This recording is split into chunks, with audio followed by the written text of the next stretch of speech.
Ramai beredar rekaman yang memperlihatkan tank dan roket termobarik Rusia serbu benteng tentara Ukraina di Ukledar. Rekamannya beredar di Telegram pada Senin 20 Februari 2023. Rekaman pertama menunjukkan iring-iringan tank Rusia menembaki benteng atau parit tentara Ukraina. Selanjutnya menunjukkan roket termobarik Sonsepyok meluncur dan membombardemen benteng tentara Ukraina.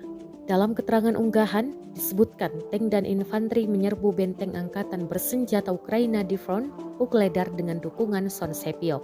Drone pengintai Rusia merekam saat tank melewati pemukiman untuk menyerang benteng pasukan Ukraina. Tank dan kendaraan tempur infanteri memasuki lapangan dan maju ke unit angkatan bersenjata Ukraina yang digali.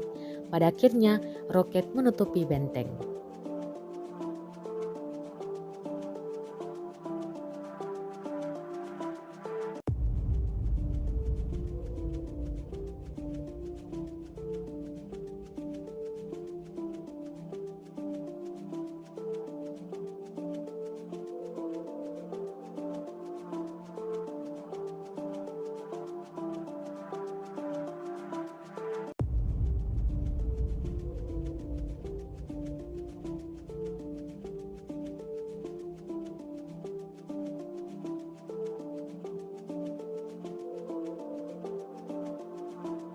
Terima kasih sudah nonton.